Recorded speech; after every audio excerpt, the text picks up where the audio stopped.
So let's start with a little bit of house cleaning.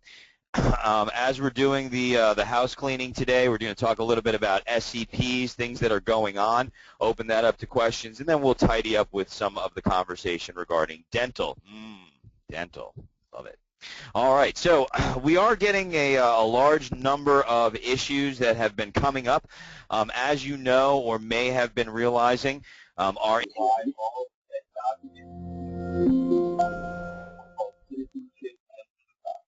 So what I want to do is share with everyone what is going on, how this is happening, and what the results of this are. Gig, do you have your phone muted? So,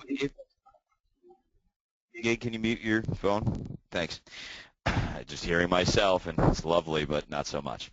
What's happening, everyone, is that your individuals are not complying with regulations or requests from the marketplace on their subsidy identification letter. And on that letter, what they have is they have the need to send in documentation, whether it would be income or citizenship. So let's address them separately. As we dealt with last year, when we had someone who did not provide appropriate citizenship documents, their policy will be terminated. That's right, terminated. They're not showing that they are able to purchase the insurance, so they cannot have the coverage. What you are going to see is that some of those individuals will have be getting a letter. That letter is from both CMS, HHS, as well as Blue Cross. That letter will show an enrollment potentially into a new plan. So when you are dealing with that, if someone says, hey, I just got new ID cards, what happened? That is going to raise a major red flag for you. And at that point in time, when you get that red flag, you are going to want to contact agent services, speak with membership and billing, and confirm why they may have been withdrawn off the plan. Now, you can always find that information, look in search accounts. However, in search accounts, that information is not always correct and consistent. So what you'll want to do is identify possibly did they have this. So what would be the steps in taking that? First key would be look at the subsidy eligibility notice. Does that eligibility notice show that the client needed to provide documentation? And then the next question is, was it provided? Now, that becomes a large question because even members who have provided said documents, the marketplace may not have reviewed them. Or, let's say they provided the documents, but they did not include the barcode at the end of the subsidy eligibility notice, then it gets lost in limbo. So you could have situations where the person has done their due diligence, has sent in appropriate documents, has uploaded said documents, and they have yet to be either verified or the marketplace is still showing that information as not received and then terminating the plan.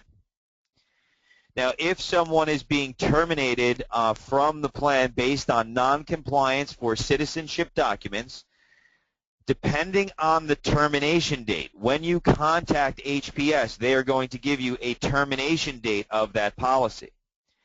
And if that termination date is within 60 days, then my advice to you is to redo the application with a loss of coverage. However, what we have identified is that most of the time when that is an issue, it's because the Social Security number wasn't included, or the documents that were provided were not acceptable. So you are going to need to monitor that before you re-enroll the member. Because technically, that particular policy does not have an SCP. Or if that cancellation date was more or greater than 60 days, they don't have an SCP. So how do you resolve the case with non-citizenship when the termination date is more than 60 days? Well, in that situation, you would want to issue some sort of short-term medical for a period of 1 month, and then on the expiration date of that policy, that would then be a loss within 60 days, and within that loss of 60 days would give you actuality to rewrite that policy. If that member is medically needy, here's a key point. If that member is medically needy and they need an accelerated date to get that fixed, then you are going to have to just put that application in with loss of coverage in order to get the 5-1. Because the guidance coming down from the government, the guidance coming down from the carrier, is that if they don't have an SEP, you would have to open up a Hicks escalation, which would be lovely. I would love to do that. I'd love to do that for your member. But if your member is suffering from cancer, major, needs when it comes to heart attack, cancer, ongoing treatment, medications, things of that nature, the Hicks escalation is 30 to 45 days away. And these folks won't have any coverage for the next 30 to 45 days to potentially not have it resolved. So in order to not have that happen, we have to work with the tools that we've got available, but you must be mindful of the true SEP that you're accessing. Make sure that you're taking appropriate notes for that.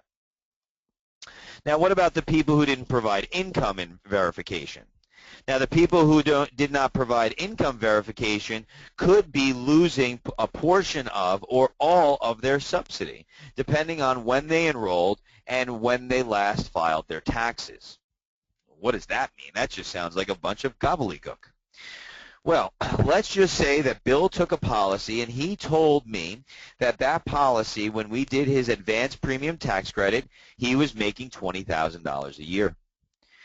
And when we go through the application with him, he was asked to provide income verifications in the form of pay stubs or other documents.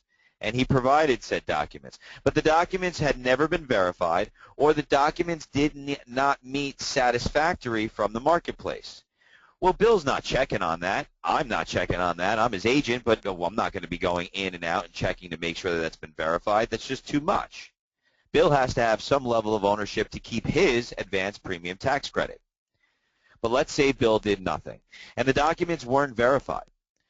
So the last information that the marketplace can actually verify shows Bill making $41,000 a year as opposed to $20,000 a year. Well, if they can find said documentation, then what they're going to do is they're going to replace his subsidy dollar amount of $20,000 with the $41,000, adjust his subsidy amount, send it to Blue Cross, and therefore adjust his premium. And perhaps, just perhaps, change his plan. What?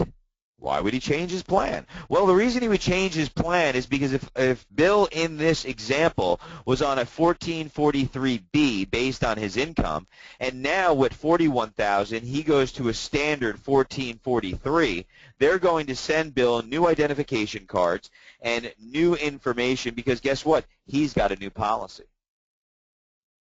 So how do we resolve that one? Well, he doesn't have an SEP. He didn't lose coverage. But all you can do in that situation with this example is have Bill go back into the marketplace, create a life event for a change of income, and by doing that, put in the $20,000 then and hope that he can provide the appropriate proof of income. Depending on how the marketplace views this income verification, again, as the second time, or if they actually look at it, they may prorate or backdate retro the subsidy amount, sending it back for a different effective date. Therefore, Bill would have a credit which would be applied to future premiums.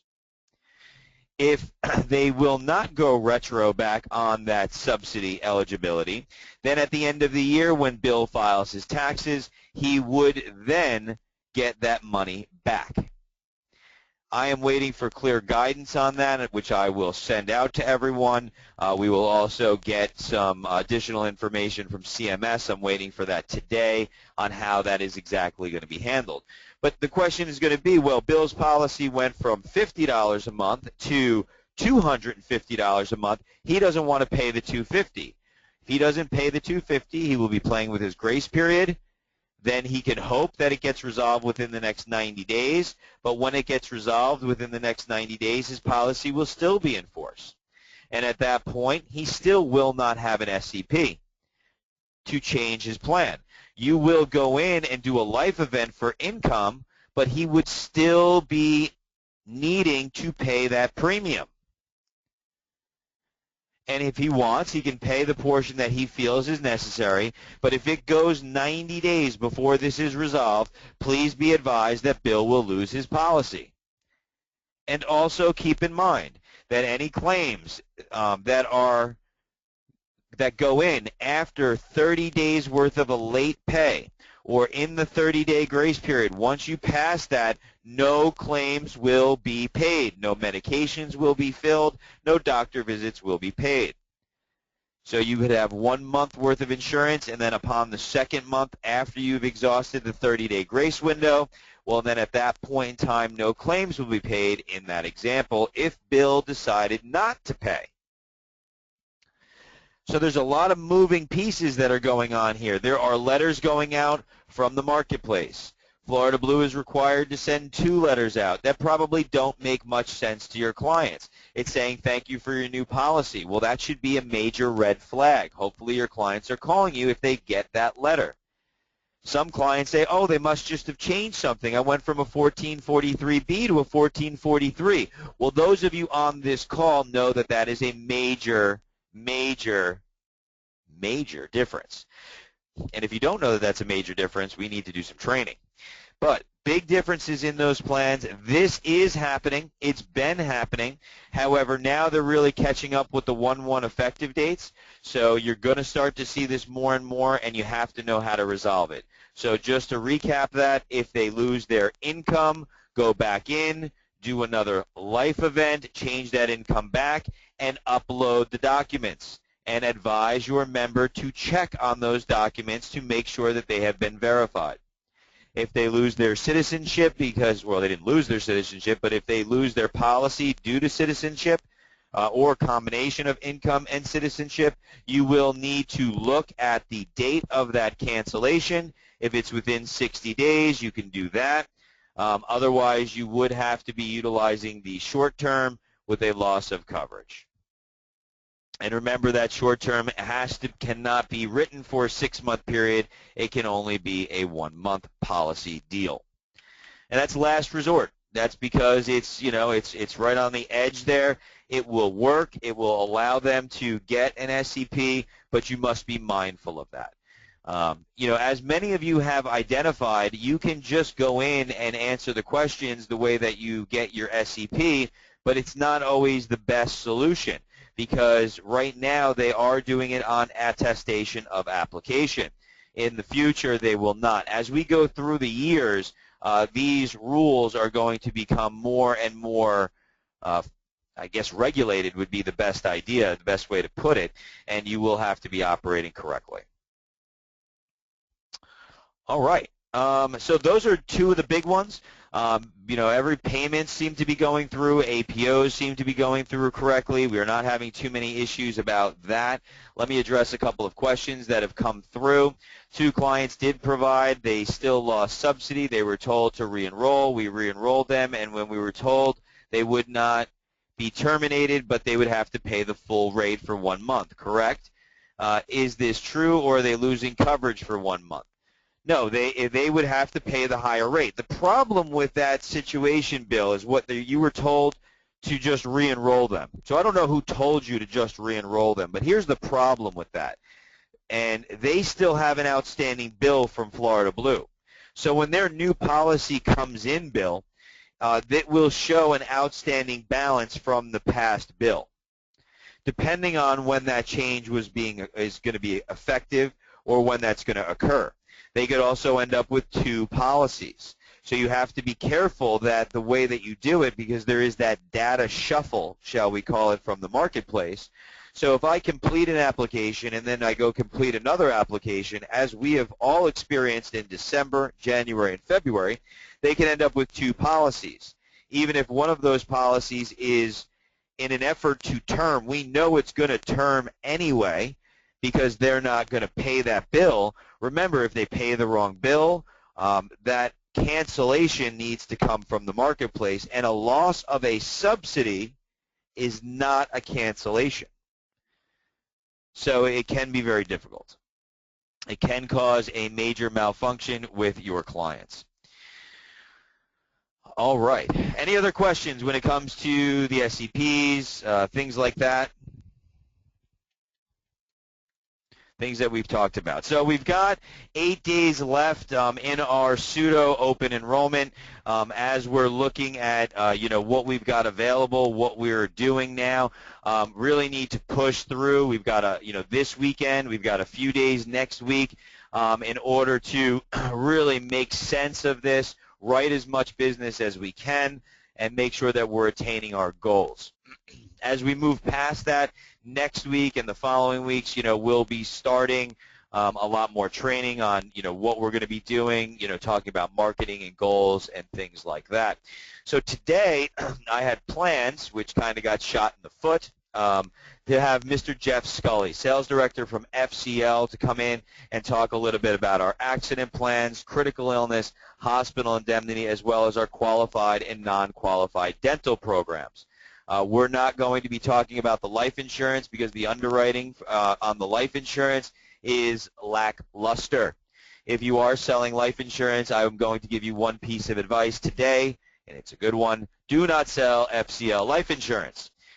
Due to paramedical examinations, the functionality, there are many other solutions if you're selling life insurance that you could be utilizing as opposed to the FCL. You can tell Jeff, if you ever talk to him, I said that, he will. Oh, Jeff, there you are, sweetie, honey. Fantastic. Mr. Scully is joined our call at this point. So what we're going to do is we're going to talk a little bit about that. This will help me a great deal because I don't have to talk about the dental. And then he will also go through the FCL products. Just to kind of give the setting of FCL and what we're going to be talking about today for that is our dental plans that we have from Florida Blue are the best in the industry. Now, when it comes to that, you're going to scratch your head and say, absolutely not. What are you talking about, Mark? They are not the best in the industry. But you have to realize what the other carriers are offering and what is out there. Now, I know many of you on the call today work in the group market space. This is not group dental, okay? So you have to remember that. But this is the closest thing to group dental that we have to offer. Now, when you look at our dental plans, as Jeff starts his conversations, he's going to talk very clearly about qualified and non-qualified dental plans. He's going to tell you to stay away from the FL 315. My advice is absolutely in agreement. It is a horrible, horrible policy. Okay, you shouldn't be selling it. The reason you shouldn't be selling it is because it doesn't appropriately manage the expectations of your clients. Yes, it's inexpensive, but you get what you pay for. The thing that you're going to learn today is that it's all about network when it comes to dental. That as you're looking at the dental coverages, the difference that you're going to feel and your clients are going to feel is a significant savings when you're looking at the difference between our qualified dental plans and we're looking at the F315. The F315 policy is an HMO dental. You must stay within network, and what a lot of you gravitate towards with that policy is the ease of sale because, A, it's less expensive, and B, you don't have to talk about that $1,000 maximum that Jeff is going to discuss. But the network discounts and the things that you receive with our PPO plans, both the choice and the co-payment plan, will far surpass that $1,000. Because of the savings you get with the network. Jeff, I'm just going to make you a panelist right now. Hold on one second. Okay. Perfect. Just sent Jeff. Jeff, are you there this morning? How are you? Hey, good morning, everybody. I apologize for my tardiness. Oh, it's okay. I was thinking that I was going to have to do it, and they were probably all cringing. So I started off, and now I can turn it over to you. So everybody, this is Mr. Jeff Scully. Love working with him. He is a great guy. He's got a lot of hurdles that he's been dealing with dental and Florida FCL. I also, Jeff, I don't know if you were on when I prefaced our conversation. We won't be discussing the life insurance too much today because there's still some hurdles with that. What I'll do, if you're ready, I can make you, I've got the quoting screen up. I was going to go through it because I wasn't sure if you were going to be in today. Would you like me to make you the presenter, or how do you want to work it today? No, go ahead and make me the presenter, and I'll pull up I have a PowerPoint and a couple of documents that I think I might cover on the dental. Excellent. Everyone, as you Good. know, hold on one second, Jeff. As we normally do, if you have questions, type them in about the dental, and what we will do is we'll address them as we normally do. Jeff has a PowerPoint that he will go through. So everyone, good morning to Mr. Scully. Jeff, thanks for taking the time today to speak with us, and hopefully we can learn a lot about dental and All right. other U.S. Able products. Fantastic. All right. Thanks, Mark. Appreciate the introduction. You're doing such a good job. I just said let you continue on. And so, listen, good morning, everybody, and I'm excited to talk to you about the dental a little bit. What Mark said is true. We do have the very best dental insurance that's out there in the marketplace. And the results you see in front of you show the results for last year. This is the individual market only. And in individual market, we've all together with CGA channels and then Florida Blue has 2 other channels, the retail centers and their Blue Direct. Over 19 million, almost $20 million was sold in these individual products, which is truly amazing. That's one policy at a time. And a big portion of that $6.3 million came from the CGA channel. And so these products are unique. If you shop out there today for individual dental, you'll find a lot of these prepaid plans, like a nationwide dental plan, or you'll see a lot of discount plans. You'll see very few true PPO plans. The PPO plans that are out there, I've investigated a few of them that have come up recently. Very, long waiting periods, very high premium, very limited benefits, not very comprehensive. And so what you see for these prepaid plans a lot of times is offered is because the prepaid plans are no risk to the carrier. It's not true insurance. It's just simply a capitated plan or prepaid plan. And so since there's no risk, any of these large carriers can offer for individual. But few carriers have the luxury of being able to offer a very high, very rich, high benefit dental plan to individuals because they don't have the distribution channel that we have with Florida Blue. There's nothing like Florida Blue's individual distribution channel in the country. And as a result of it, we can spread the risk, which is, of course, the key to having affordable insurance, is spreading the risk. And so with this type of volume, this spread in sales, we can offer, which are really our two very best group dental plans we've offered on an individual platform. So I'm going to talk just a little bit about our company, Florida Combined Life and US Able, because it's really important that I kind of establish this up front, who we are. And this is a very important part for you as an agent to make this connection with your clients, is that we are owned by Blue Cross and sold through Blue. In fact, we are a nationwide company that markets to Blue Cross plans across the country. We're owned by 6 different Blues altogether. They're considered equity partners. And then you see the light and dark blues here are the different states that we actually, they offer our products exclusively. So primarily we are an ancillary company. We are dental. We do employee benefits. We do disability and life insurance, and then supplemental products, the worksite products like similar to what Aflac offers, and have tremendous success. And the reason that we do this is because the Blue Cross Association of Illinois does not allow Blue Cross plans in each state. They're independently owned. They do not allow them to sell and serve products under their company name. So the Blues are forced to either create their own company, which they did in this case, where we were created by Blues, or they can vendor with somebody, with another separate standalone ancillary carrier. Those are their options. And so you'll see that we're having great success by working with them throughout the country. But nothing is like the individual business that we do in Florida. Just a real quick thing, you guys all on the phone recognize the power of the Florida Blue brand, the Blue Cross brand, which is really one of the strongest brands in I think, out there today, next to maybe Coca-Cola. And so people who were asked in the study countrywide who they preferred to get their benefits from, they were 2 times more likely to choose Blue. And if they were asked who they were to get their non-health insurance lines of coverage, they were 425% more likely to choose Blue over the carriers you see on the left-hand side here. So it's something that is just good to know when it comes to Blue Cross. The idea is that the bluer is the better. So we're going to get into these the breakdown of these different plans. Now again, there's 3 different dental plans. We're not going to go into great detail on them. You guys can pull up the benefit summaries on Access Blue. You should have all that information for you. Hopefully you've already seen some of that, looked at it, maybe even sold some. But I'm going to give you kind of more of a sales approach to these products, the value of them, and how you can really use them. Of course, I want to take any questions you have, on the dental plan.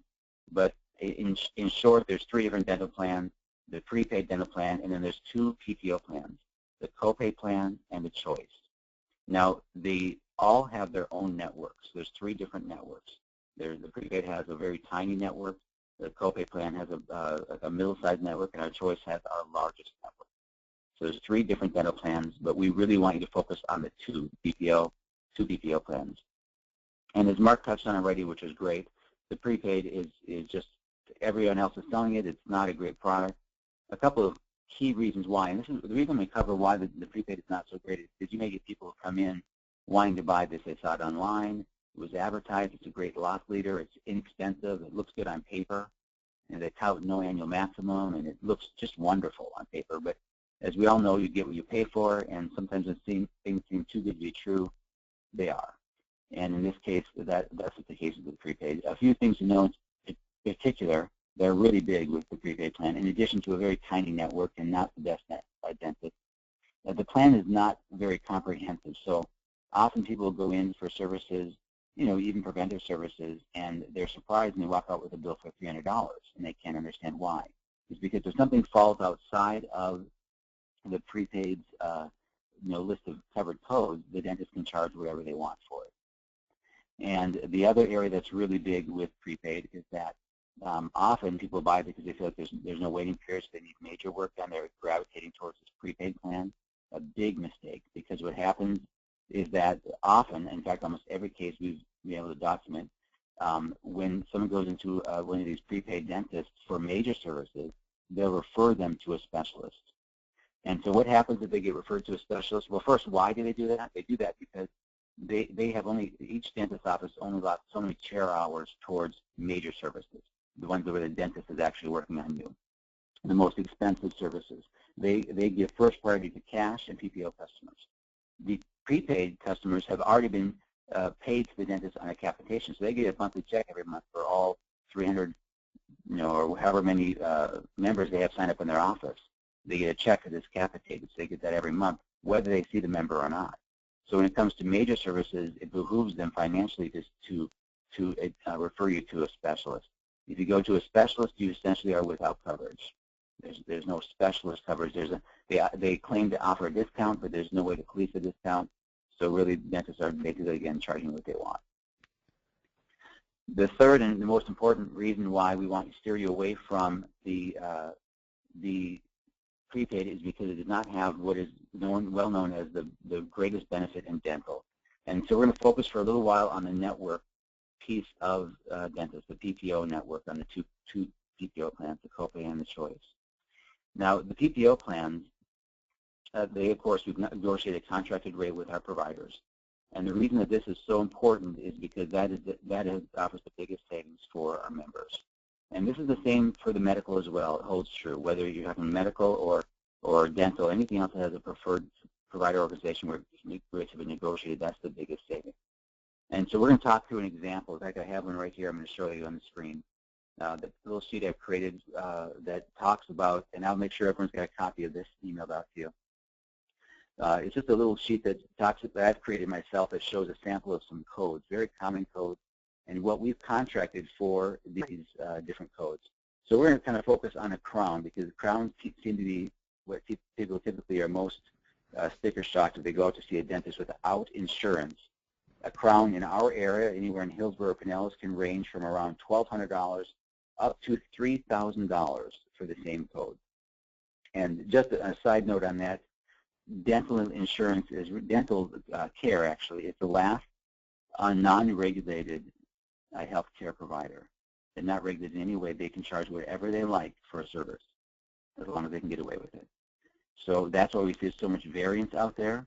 And unlike the medical world, where like 98, 99% of all providers are part of someone's network, and so there's some cost control, in the dental world, a good 40% or more are not part of anyone's network. And so these dentists who are out of network can charge whatever they'd like to charge, and they often do. So in this case, if you look at the sheet in front of you, the code 2750 is a crown porcelain fused to high noble metal. And if you notice, the amount that we've contracted, and this is statewide for the co-payment plan, is $564. That's the most a dentist can charge day one of our participating dentists, day one with our plan, even during the waiting period. So that means that if you were to sign up for the plan, let's say for May 1st, and you would see a dentist even during the waiting period and had a crown, this 2750, which is this probably a fixed crown code. This is the most common. Most dentists could charge you is $564, whereas if you didn't have insurance, he could charge you whatever he wanted, which in this area is commonly between $12,000 all the way up the ladder. So that's a very important thing for you to communicate to your clients, because this is the greatest value in the benefit. If you notice, for example, the co-payment for a crown after 6 months is $315. So they're going to save a couple $100 with between the contracted amount and the co-payment. That's a good savings, a couple $100. But the biggest savings is day one when they access our network and get this contracted rate. So hopefully that's something that you guys can take away and use when talking about our dental plans. It's very important to realize that with both the copay and the choice, that our contracted rate is the greatest benefit, and they get that regardless of the waiting period. Another thing that's very important to cover when it comes to dental is the annual maximum. And so we'll take a moment and talk about that, because the annual maximum is a real issue. A lot of times people see that $1,000 annual maximum. I think, well, it's not worth anything, because a crown costs more than $1,000. And so if you don't explain what this is to them, they're often going to misunderstand or assume that the dental just doesn't get them very far. But in reality, the $1,000 is not $1,000 services that are rendered by the dentist. It's $1,000 in the portion that we pay towards the claim. Okay? And so I created another chart again with these 5 common codes: cleaning, the full mouth x-rays, a white filling, a crown, and the last one, RCT, is a root canal. And so if you notice, here's the co-payment amounts, all right? And if you see in the far right is a box that says the amount we pay, which is deducted from the annual maximum. These are the amounts that we pay towards each of those services. So for the crown we referred to earlier, we only pay $249 towards that crown. We've already reduced it from whatever amount they were charging down to $564. The member paid their co-payment at $315, and then $249 is left over. So a good way to explain this to your members, this portion here with annual maximum, as well as the contracted savings, is to tell them what they're going to be getting, not what they're basically missing out on. So do it as a positive. In other words, when it comes to the contracted savings, the 6-month waiting period, you let them know, okay, so starting day one, you can access one of our providers and get the contracted rate for basic and major services, which is a savings of anywhere between 30 to 50% or more. And your preventive services will be covered at 100%. Then after 6 months, in addition to that contracted savings, you'll receive a co-payment schedule that will give you additional savings for basic and major services. So now they realize that the 6-month waiting period doesn't mean there's no benefits available to them. It just means that the insurance itself, the co-insurance or co-payment portion of it, doesn't kick in until 6 months, whereas the contracted savings kicks in day one. When it comes to the annual maximum, how you can explain it is $1,000 is in dental service, is not in dental services. $1,000 is the portion that we pay towards the claim, and then give them an example. For example, you could have a couple cleanings, your complete series X-rays, a couple white fillings, a crown, and a root canal, and still have money left over in your $1,000 maximum within a year. And to be clear, the $1,000 is $1,000 per member per year. A couple other advantages to the PPO on this page. You notice that there is it says a 20% contracted discount for implants, braces, veneers. So we have basically a 20% cosmetic discount program. They can access our providers for this. Also, specialists are covered the same as general dentists on the plan. And so that's a key thing to remember, unlike the prepaid plan. So back to our PowerPoint that we were looking at, you can see a little chart about how 564 versus 1,200 plus 351 is the amount for the root canal versus 660. These are examples you can share with them. We don't publicize, it's proprietary, we don't give that entire list out, but if you ask for specific codes, we'll give it to you. And in this sample I give you, is from our most recent fee schedule. And so it's fine to share those sample amounts with them so they can see. Another real advantage to our dental plans is the size of our network.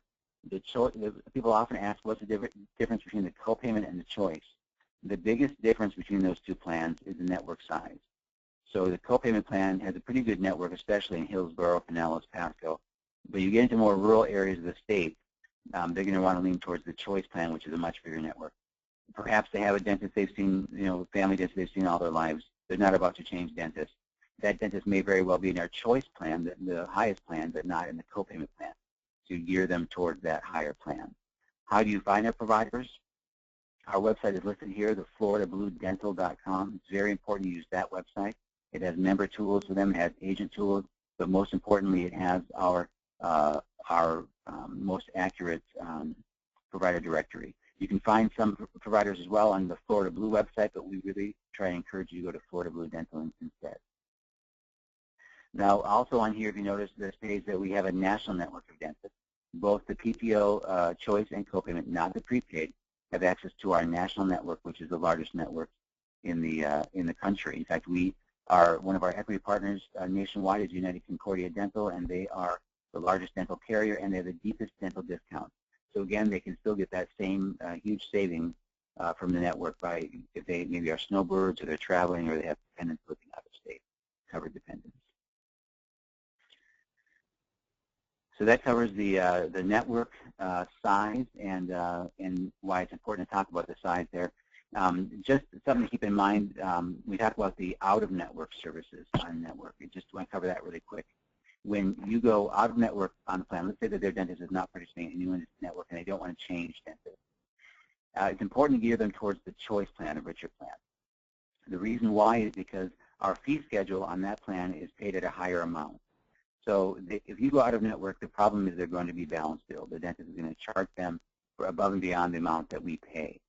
However, if you go out of network on the choice plan, we pay a higher amount than we do on the copayment plan. For example, that crown we talked about, $564 on the copayment plan, we probably pay closer to $700, maybe even $800 on the choice plan. And so there'd be less balanced billing for a member who's going out of network if they have the richer plan.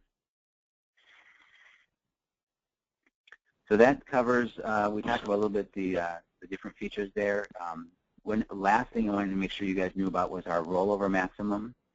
And the rollover maximum. Before you get to that, a couple questions came through I just want to address before we go too much further and lose track of these. Karen is asking, is it a calendar year? So you're looking at the calendar year for both. Now, Karen, are you talking about the rollover or are you talking about the $1,000 amount of money that is being paid? Let me just verify this because it's not a real clear question, Jeff. Hold on one second. And then Kevin is asking, what percentage larger is the choice network over the co-payment network? So the choice network is larger. Do you have any idea of what percentage that might be, or can we just say it's bigger? Yeah, I know I do. I have that information. So let me address the first question. What's that? I said awesome. Yeah, the first question is about the $1,000 max on the calendar year, or is it a policy year?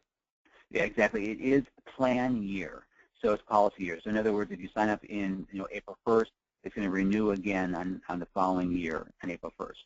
So and that holds true for both the annual maximum, the deductibles, as well as the rollover maximum we're going to talk about in a minute. They're all based on plan year, not calendar year, for individuals. Oh, well, and that's then I didn't know that either. So you're saying that on all of the plans, that both the $1,000 maximum as deductibles are all based upon the policy year, not the calendar year? Correct. Excellent. Good. Yep, policy year, exactly. Thank you. You're welcome. And then the other question was regarding the network size, and that's a good question. So again, we're talking about how there's a lot of dentists who are not participating. We have the largest network in the state, our choice, our big network, our overarching network. It's about 60% of the dentists in the state. And then the co-payment plan is a subset of that larger network. So it's within that network, but it's a subset of it. We've tightened up the fee schedule, so some dentists dropped off, of course, the most expensive, but we have very high-quality credentialed dentists in the co-pay plan. So it's about 40% of the dentists in the state. And you get down into the prepaid plan, you're looking at about 15% of the dentists in the state. So there's maybe a 20% difference between those two plans, at least 20%, probably 25% difference between these two plans. That help? Oh, perfect. Thank you, Jeff. You bet. Okay, so I'm moving into this rollover maximum, kind of the last thing I want to cover on the dental. Now, this is really nice. This feature comes in handy. One of the reasons this is such an important feature is because the actuaries have shown that with dental in particular, if people are taking care of their teeth, these are people who are insured, who are going in regularly twice a year for their cleanings, their x-rays, they need a filling here or there, it's all being taken care of. Those individuals who are getting adequate care, we're finding that they only have major services on average every 3 to 5 years. So people who take care of the teeth every 3 to 5 years on average, of course, there's exceptions both ways, they only need major work like crowns and root canals. So this plan allows you, and this is something that they're automatically enrolled in when they sign up for the copay or the choice, not the prepaid, but a portion of their annual maximum rolls into the following year. How the plan works is you have to see the dentist at least once during the year for covered service, of course, for cleaning or something like that. If they use less than $500 of their annual maximum, then we roll $350 into the following year. So again, $500 is enough for them to have their 2 cleanings, their x-rays, probably 3 or 4 fillings easily within $500. Now, so let's say that they don't use $500 of their max or less, or $500 or less. Then the following year, year 2, they'll have a $1,000 maximum plus additional $350 in their rollover bank. And that will continue to accumulate each year that they don't use it until the 3rd year it caps out at $1,000. So after year 3, they'll have $1,000 of their annual maximum plus additional $1,000 in their rollover bank. So that starting that 3rd year when they will likely need more services, they'll have $2,000 annual maximum. This feature is one of our most popular features on our group side. I'd say pretty much 90% or more of all of our dental groups, and we have a lot of group business and the largest groups in the state. Most of the school systems, publics, all these large accounts, they have these rollover feature. So making this available for the individual market was a really cool thing, and we're super excited about it. We want to make sure you guys are aware of it and that you explain it to your members. Any questions on how that rollover maximum works? Okay, good. So back to where we're talking about. I want to take some time and talk about our U.S. Able products for a minute. And so just to be real clear, Mark, you have something? I was going to say, yeah, just before we go there, Jeff, and when you get through the U.S. Able products, I'd like to go to the quoting tool just to make sure everybody is comfortable with presenting and pricing these products. But also, everyone, please be advised, I know a lot of us work in the senior market here on our call today. These plans are also available for our seniors with the exact same benefit structure at a slightly higher price. So all of the co-payment amounts that you would want to talk about, and in selling these products, what you're going to want to do is don't immediately go to that $1,000 max. It's one of those things that you don't want to bring up right in the beginning of the conversation, because the inherent perceived value of that plan automatically goes out the window. Well, if you say, well, this policy is, $40 a month and it's got a $1,000 maximum, whoa. What do you mean? I'm going to pay you $480 a year for you to get $1,000 worth of dental? Take your dental and forget about it. I don't want it. So your presentation is key. And one of the things that Jeff had talked about on our call the other day was that knowing the perks of what's going to happen in the first year. You can go get your cleanings. You'll receive the network discounts from $1. Even if you exhaust all of the benefits, you'll always get the network discounts at our network providers. Talking about the cleanings, the basic services, and going into some of those co-pays is how you're going to sell that plan. What I understand is that we go to the bad plan. We're just going to call it the bad plan. We're not even going to say its name. It's like one of those things where if you're looking at those plans on the prepaid, there is a perceived better value. However, as an agent, we have to explain why you want one over the other. Don't even talk about the other one, because you want to talk about the better product, the no application fee, and how that $1,000 max doesn't really apply. Because if someone needs a root canal or major services right from day one, they will receive that network discount, which is far superior than any other coverage they're going to get on the B-rate plan, the FL315. So just make sure that you understand that. And also, the dental that comes with our Medicare plans is not really the best. It's very basic. It's not, doesn't have the strong level of these other plans, and these are things that people want to talk about. People want to talk about dental, and you need to utilize the dental to spur up other conversation or other products as we move into this next SEP, AEPs, and everything that we're going to be having. So, sorry, Jeff, just want to make sure I touched on that. Yeah, no, it's really good. I think that's excellent. Sometimes, along with the prepaid thing you talked about, people may come in, and say they want it. It's just important to be honest and say, listen, our clients, typically aren't really happy with it. It's not our best selling plan. And, remember, if you sell the plan to them and they're unhappy with it, and that's the real part of it, it's going to not only make your client unhappy, it's going to make you unhappy because they're going to come back and tell you about it. And they're going to say, you told me this garbage plan, and that's really where this all is kind of born from. Back years and years ago, we only offered for individual prepaid just like all the other carriers, and no one was ever happy with it. And so it created more problems than good. The PPO plan, since we launched them, that's when we've gotten into the $20 million a year of dental business. For the last several years, we've been running that type of figure. So again, it's something you want to steer away from. So we're going to talk a little bit about the U.S. Able product. And just to be real clear again, U.S. Able is a company that is owned by the Blues, by 6 different Blue Cross plans, including Florida Blue, which is one of their largest owners. So we want to make sure that you understand that connection, and it's imperative that you make the connection with your members. When you talk about these U.S. Able products, that you make the connection that it is a Blue Cross Blue Shield company. If you do not make that connection to them, then we have found with agents in the past has been a problem. People walk away, but when they're talking to you, they're talking to Florida Blue. That's what they're in their mind. They're talking to Florida Blue. They get something in the mail, a correspondence from U.S. Able. Their bank is drafted from U.S. Able. Anything like that happens, and they freak out. They cancel the plan. They don't know who this is. They think it's an advertisement. If you're like me, I get like probably 5 or 6 life insurance advertisements a week from different carriers. And so they probably throw it in the garbage like everything else. So it's really imperative that you do that. And to help you with it, we created this piece that we just launched recently. It's a Florida Blue, on Florida Blue paper. On the bottom, you see there the cross and insignia. And it just mentions the U.S. Able Life as being a company that they work with. It doesn't mention the ownership piece of it, but it's adequate enough to be able to make a tie to them and leave something in their hands or even email them something. We're hoping to have this included with our policies that are mailed out, so that would help as well. But the idea, again, is to try and connect this to the Florida Blue that you're selling. So we get back into these products a little bit. What we're talking about are basically what you're familiar with when it comes to your Aflac type policies.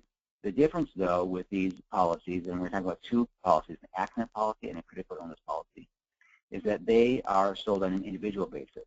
So unlike worksite products where you have to go into a group and it's based on marketing to the group and it's a payroll deduction, these are sold individually. But they're very rich plans that Florida Blue had a direct hand in directing what type of benefits we'd be offering. And so the first one we're going to talk about a little bit is the accident policy.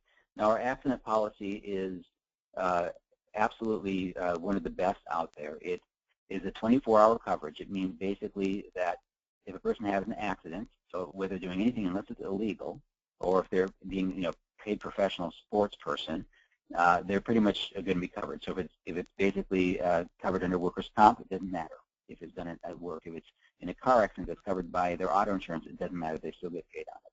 So any type of injury that a person has as a result of this.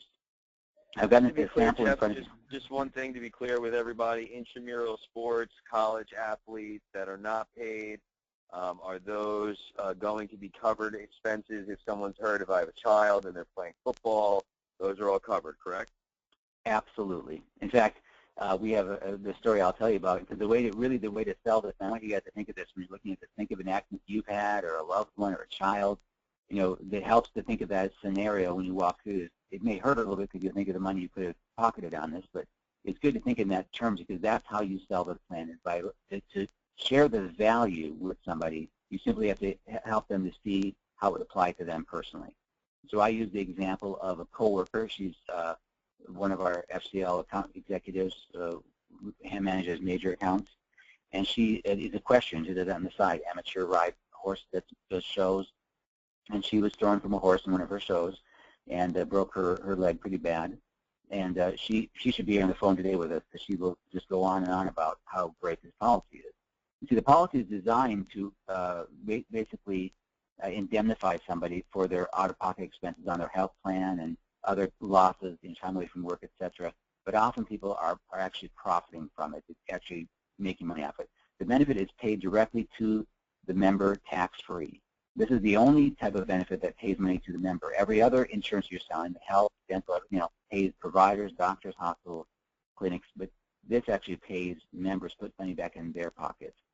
And so if you notice, let's use the example of an injury where you're, like for example, this coworker, she's thrown from a horse. The first thing she does is go in for emergency treatment, whether it's an ER or an urgent care or their family physician. They go in, they get $200 reimbursed on the select plan. And then when they have their major diagnostic exam, which could be a CT scan, which could be an X-ray, an MRI, they're going to get another $200. And then depending on what the injury is, some examples are on the right-hand side, specified losses. Could be maybe a dislocation up to $5,000, fractures up to $5,000. Drew Penoyer, the area manager, yesterday his son injured his leg playing basketball, and they believe that it's either a torn knee cartilage, ruptured disc, which is up to $1,240, or it could even be a dislocation. They're trying to, or a tendon ligament up there for $600. So that would be in addition to the money you already received. And then if you're admitted to the hospital, $1,500 is the amount you get paid plus $340 per day. And then if it's ICU, it would be $680 a day plus the $1,500. And then as you see going through the list, there's also coverage for transportation, family lodging, ambulance is a big one.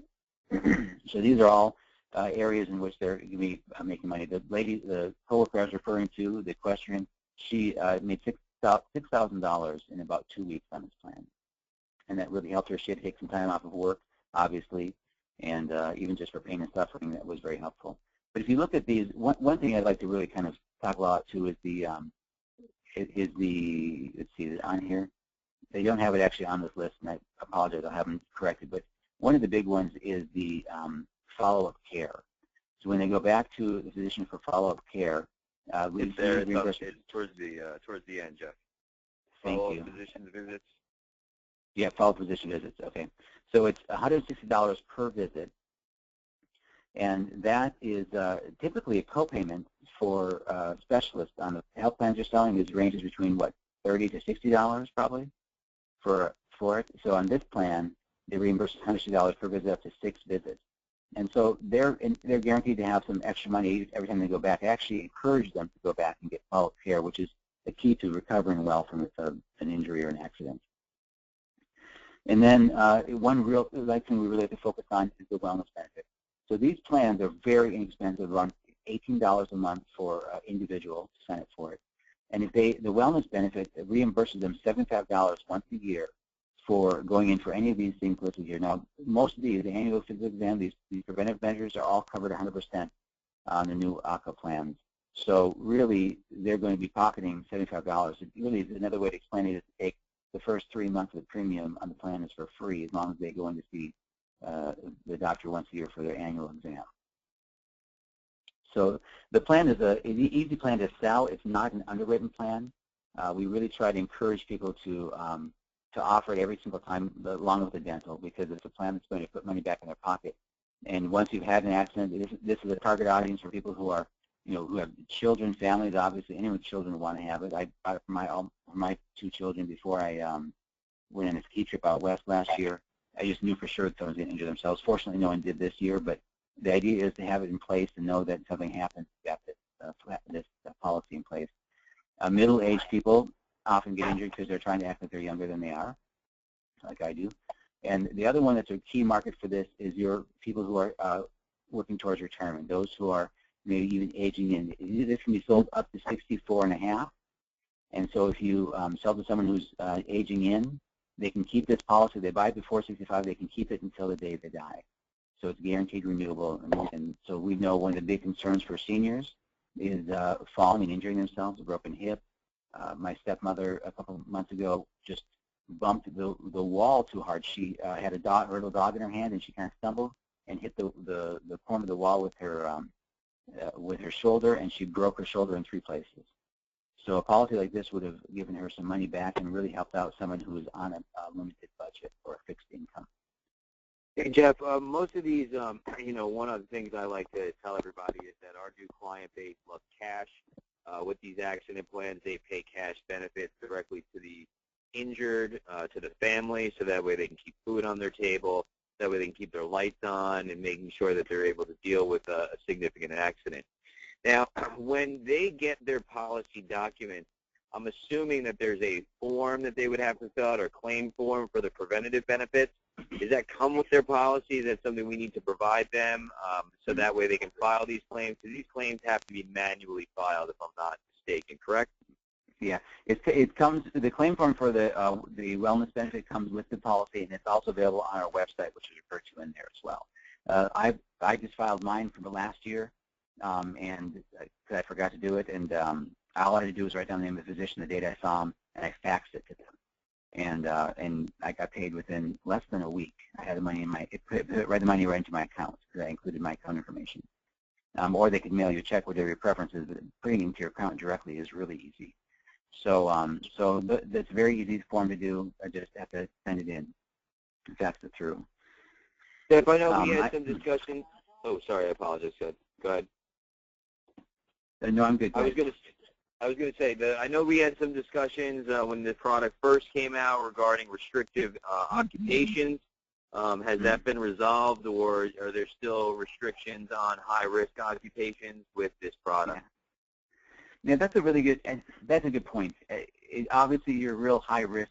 Things that are obvious, they're going to be restricted, and that's covered in the field reference manual. Make sure you've got a copy of it. But one thing to keep in mind when you look at that list, it's based on industry. It doesn't go down to specific jobs, because this product primarily throughout the country is sold as a group product, as a worksite product. And so what they're doing is they're talking about which type of industries or companies they do not want to offer this to, high-risk companies. But someone can be working at a high-risk company that they term high-risk and have a job that's just a desk job, and or something that's just really not high-risk at all. So we really want you to focus less on the industry and more what the person specifically do.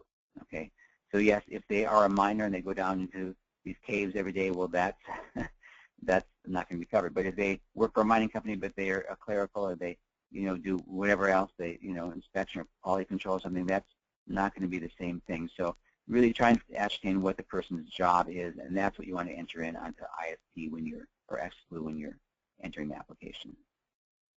Thanks, Jeff. You bet. So the last slide here you see just talks about how it works. Of course, person has buys a plan. They file for ladder. This gives an example of what they would have. The physical therapy, the follow-up visit, the internal injuries, fractured elbow, the emergency room treatment, ambulance service, and the wellness benefit. They made $3,285. Maybe their deductible on the health plan was $1,000. Maybe they had to take off from work for a few days, and that's something really to keep in mind with your clients, especially those who qualify for the ACA. These are people who maybe they're self-employed. A lot of times they have limited income. My brother's self-employed. He injured himself. He can't afford to take off a week off of work. Or if his son gets hurt, he can't afford to take off 3 or 4 days to stay home with him. So when you think about that, this is something that's going to help put money back in their pocket for these necessary expenses. Okay, so the last one I'm going to talk about is the critical illness policy. So really, Florida Blue want to make sure that both of these are covered, accidents as well as critical illnesses, to help reimburse people for their out-of-pocket expenses on these two very common things. So this really covers the critical illness policy. Basically covers critical illnesses such as the list right here: cancer, heart attack, stroke. You can see the list of the other ones here, but the 3 most common are cancer, heart attack, and stroke. In fact, we pay 80% of our claims out in these. So this policy works very similar to a life insurance policy. Life insurance, you choose a face value. There's a qualifying event, which is a death, and it pays the lump sum, and that terminates. This is the same concept. They choose a face value between $10,000 to $50,000 upon the qualifying event, which is one of these illnesses. they get paid out the lump sum amount and then it terminates. However, we have a recurrent benefit rider. It's very inexpensive, really only a few cents on the dollar, and that actually allows it to pay out twice before it terminates. So it kind of gets pay out a double dip, basically. They get paid out twice and then it'll terminate. So we encourage you to include that. So that's the concept of the plan. It lists the different illnesses here. Carcinoma in situ, just to be clear, it gives you different options for that. That's the carcinoma that's basically non-threatening, isolated, small amount that they can remove and has no risk of, it's not a critical illness. They consider it not a life-threatening disease. And the options are to choose 10, 25, or 50%. Of course, the rates are higher for the richer amount. If you choose whatever amount you choose, if you have carcinoma in situ, once it pays out that amount, let's say it pays 10% of the face value of $50,000, then the remaining balance is still in the account so that if they have one of the other illnesses on here, cancer, heart attack, stroke, they get paid the balance. Okay. So we've got the same thing, a little chart here that shows how it works, and you can kind of look it over. But the idea here, again, is to reimburse people cash benefit tax-free. And the reason this benefit is so important today is that we're seeing that mortality rates are increasing. People are living longer than ever before because of modern medicine. So people have longer lives. The problem is that they are getting sick at younger ages. So that if you look at the charts, they show mortality rates increasing, and then just the opposite as people are getting these diseases and illnesses at younger and younger ages. So what does that mean? There's a longer gap or window that they have to survive after having heart attack, cancer, or stroke. And so once they're a victim of one of these illnesses, they do need help financially. And so think of, for example, we talked a lot about the senior market. This product's similar to the other one. You know, you can market to people from age 50 to 64 and a half. They can't buy it after 65, but if they purchase it while they're planning for retirement, they can keep it their entire life. And it does reduce benefits at 75 to half the benefit, but they can keep it until the rest of their life. So the likelihood of them having one of these illnesses before they die is very, very great. If they die as a result of a heart attack or stroke, the balance gets paid as a benefit to their beneficiaries, like a life insurance policy. So it really does provide them protection. Think of when people are planning for retirement, they're trying to make sure they have enough assets to really last them until they die. And if they have an illness that comes up and eats up their assets, then they're left surviving off Social Security until the day they die. So they can really live a very limited life from that point going forward, in addition to having to survive a critical illness.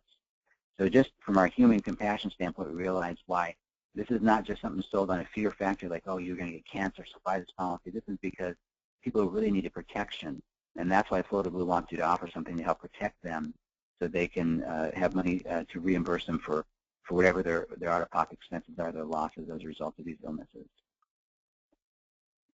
Last thing I want to cover on the critical illness is that this is an underwritten product, and so you want to really just try to think in terms of doing field underwriting.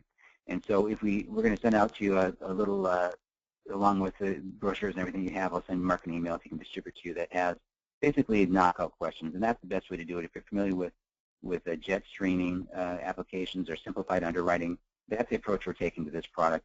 The cleaner the application that goes through, the more information that you provide on their medical records, or they are willing to provide on their medical history, if they do have something that's answered yes, then the more likely it will avoid underwriting. So when applications come up to us, they do one of two things. They all come up to us, and every time they come to us, we pull up an MIB and compare the Medical Information Bureau with what's on the application. If everything looks good and clean, it goes straight through and it's processed. If anything's in question, it goes to a medical underwriter. When it goes to a medical underwriter, then it's going to take anywhere from 1 month to 3 months to have them make the decision. They're going to correspond with the member to ask for additional information, clarification on these different questions. So again, the knockout questions, some knockout questions, first of all, if you answer yes to them, just stop the application. So there's two sets of questions. There's knockout questions. There's a second set of questions that if they answer yes to, you want to provide additional information. Even if they have something that came up in their history, but there's enough information on it, and we can verify with the MIB and what has been provided that everything is clean, it was not any real concern, it'll still go through without touching underwriting. And that's really our goal with this. And so there's not going to be any rate-ups on these policies. They're not going to have anything like that. It's just underwriting, accept or reject, and that's it, correct? Accept or reject. And one more thing on that with the rates for both accident and this policy, they stay at the rate that you purchase it at. So when you buy this, well, the accident policy is at that rate, but this policy is based on your age. So if you buy a younger age, it's really inexpensive, and you'll keep that right on through. It won't increase. Perfect. Thank you. Okay. All right. Good. Well, that's what I've got for you guys. Yeah, just to add to what Jeff has said, everybody, with these products, the major difference is painting the picture. Nobody buys an accident plan or a cancer policy, critical illness, just because you ask. I'm just telling you now, it's just the way that it works. You should all know this already. So if you don't paint the picture of a life event or an experience that they're going to have by using people's names, by telling a story and painting a visual of that this can happen, and also you understanding that you have a duty and an obligation by having an insurance license and being their insurance agent, you don't want to get that call, 2 years from now saying, hey, I just got diagnosed with cancer and I'm getting all these extra bills, and you never even offered it. It doesn't hurt to talk about it. If you talk about it on every call, by default, this will add to your finances for both your teams as well as the agency.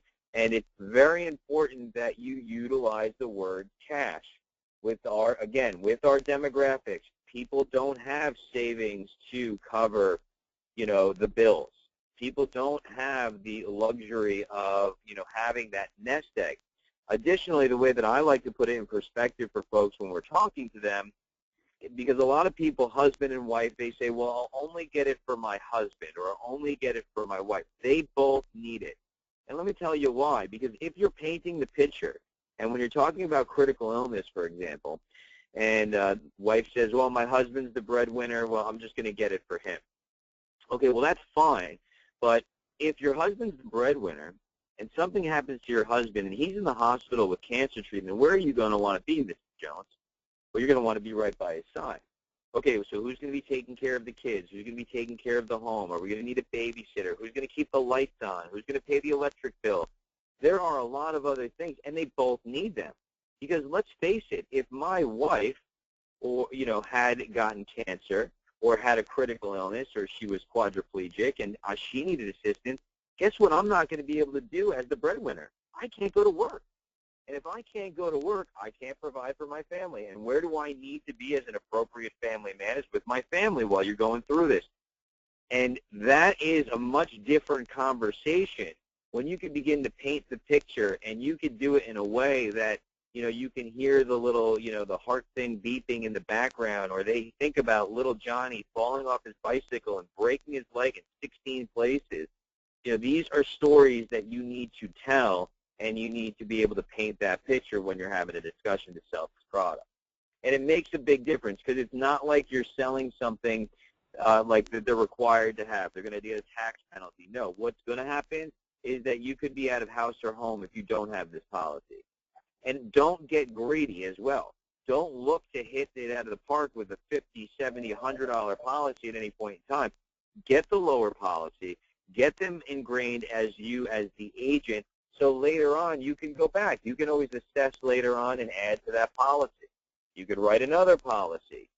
But, then there's a normal progression as we get to next AEP that you're their agent.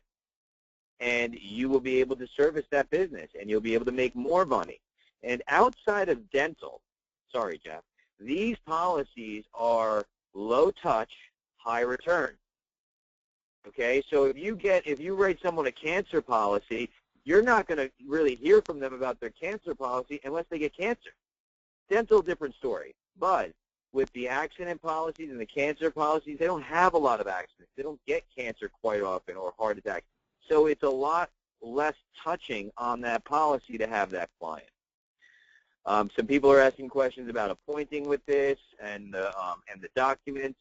I know that Gigi has sent them out. She'll reach out to anybody who wants them that isn't appointed. Make sure that you get them from Gig.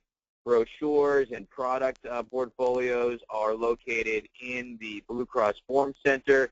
You can also get them off of the USABLE site. With when you get appointed, you can get brochures and things like that. Jeff, what I'd like to do now, if you don't have anything additional to add, we will open it up to questions. I also want to show them how to quote these products. Is there anything else on your screen that we need to see? Nope, not at all. You can take it back over. Awesome.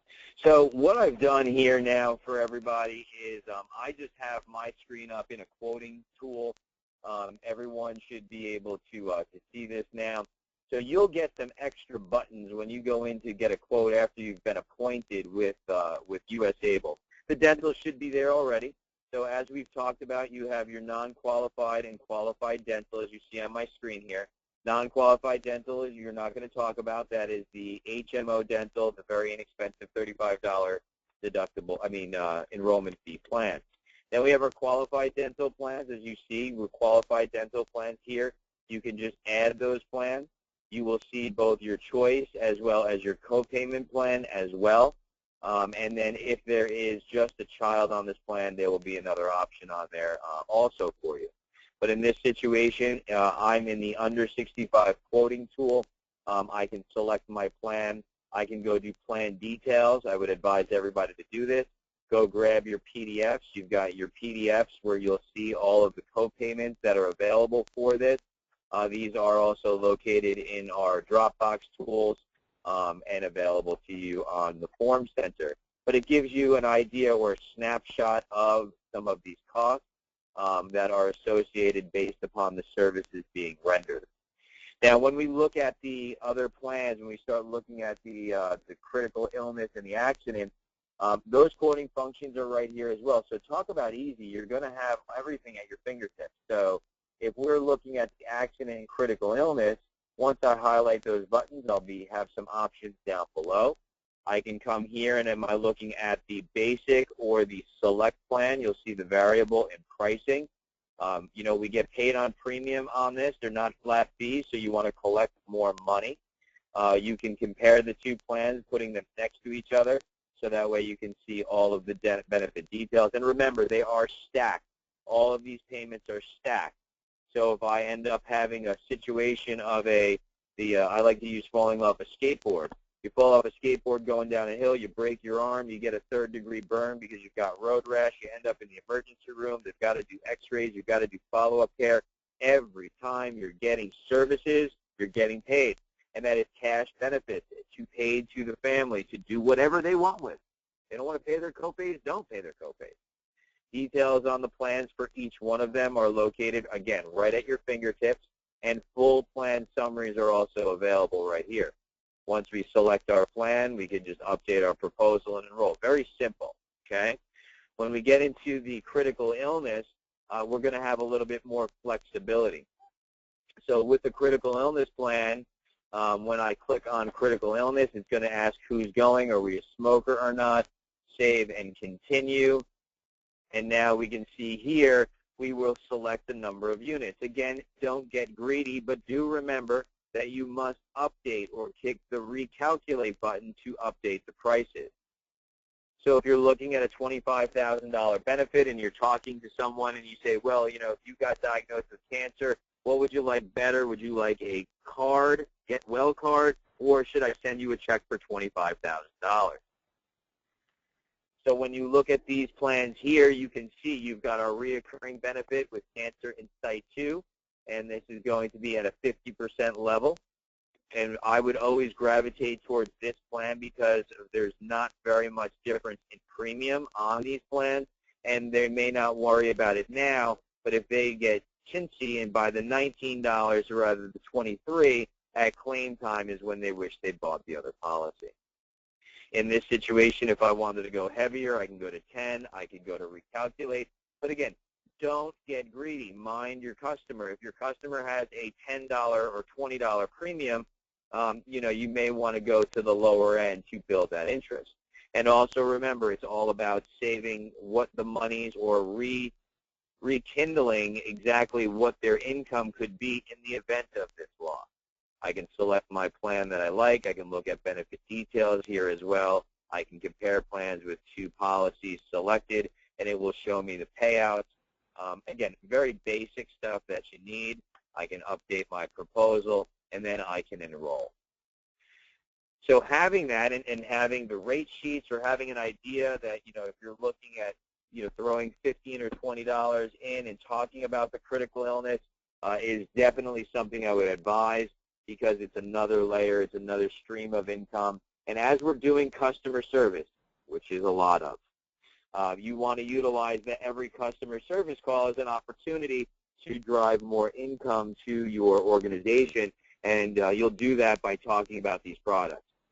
Oh, Olga, I see, by the way, you haven't taken advantage of our critical illness policy that we have. We've got some great benefits here that can provide you and your family a lump sum of cash if you get diagnosed with cancer, heart attack, and stroke. So you're just having this conversation. All right, question coming in from Karen. Can I sell these policies if someone doesn't have blue? Absolutely. Sell it to every Cigna client, every group client, anybody you talk to. You do not have to be a blue member in order to buy this product. All right, so great stuff to talk about. The dental and these other plans definitely spur up conversation over the summer to ingrain more people. Do we have any questions for Mr. Scully? All right. So, Jeff, I want to thank you for your time today. I really appreciate it. I think it was a lot of really good information. I learned a couple of things today, which is always good. Love it. And and if no one else has any other questions, I want to thank you for your time. Thank you. All right, everybody. This session will be recorded. Well, it already was. So that'll be in Dropbox and or YouTube for accessibility. So if any of your teams missed it today and they wanted to do that. Oh, I guess a question coming through. Do we receive additional number of policy credits for dental? No. If you're worried about the 50 app count, this does not count towards the 50 app count for MAA production requirement. Sorry, Jeff. That's right. All right, everybody. Well, thank you very much for your time, everyone. Jeff, again, thank you. I hope everybody has a great week. I will talk to you guys next Thursday, which will be the last day of open enrollment for the SEP access, and hopefully we'll have a great last day, couple last weeks. And thanks, everybody, for the time. And once again, thank you, Mr. Scully. Thanks. Bye-bye. Bye-bye.